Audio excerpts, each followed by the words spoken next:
Le temps est la ressource la plus importante et celle qui a le plus de valeur. Tu peux être heureux après avoir été triste, mais tu ne peux pas vivre après être mort. Pourquoi les faits divers, les drames, les accidents, les attentats font autant de bruit? Parce qu'ils touchent directement aux émotions. Comment pourrait-on être heureux quand on a l'impression d'être le seul à avoir des galères?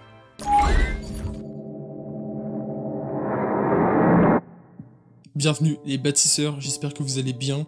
Et aujourd'hui, je vais essayer de répondre à un problème qu'une grande partie des utilisateurs des réseaux sociaux ont aujourd'hui, c'est-à-dire quasiment tout le monde.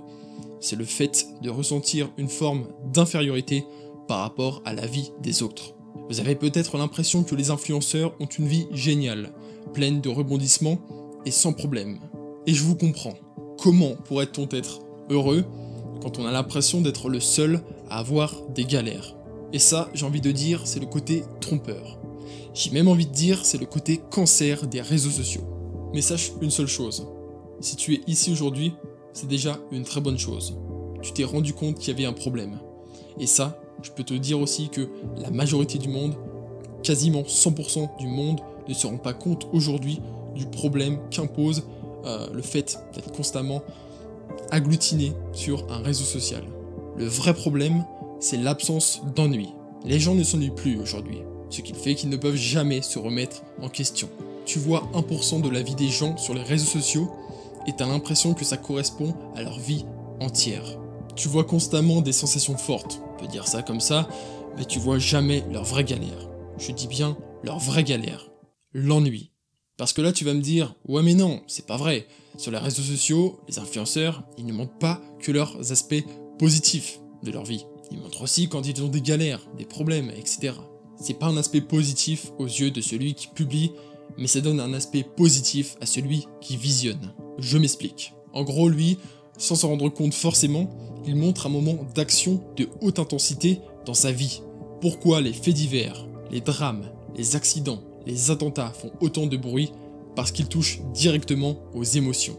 Pour revenir aux influenceurs, leur façon de tourner et de monter leurs vidéos, c'est de garder les parties les plus excitantes et percutantes.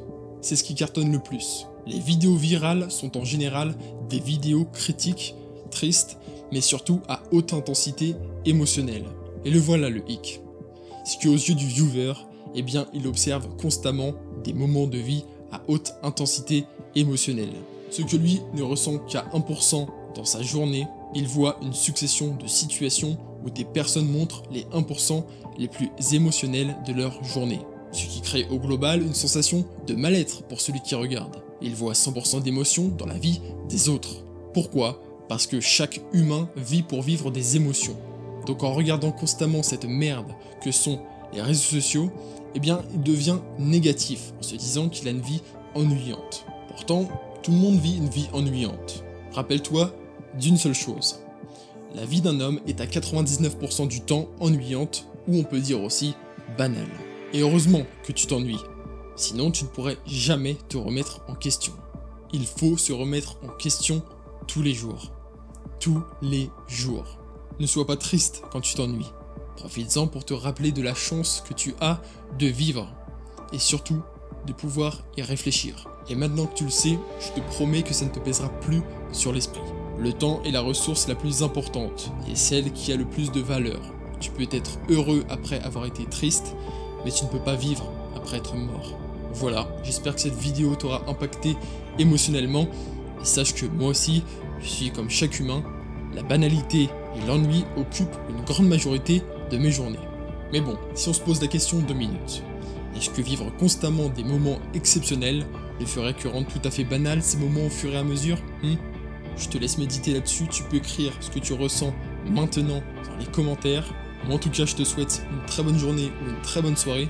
Passe une vie remplie d'ennuis et pimentée d'un peu de folie. Salut!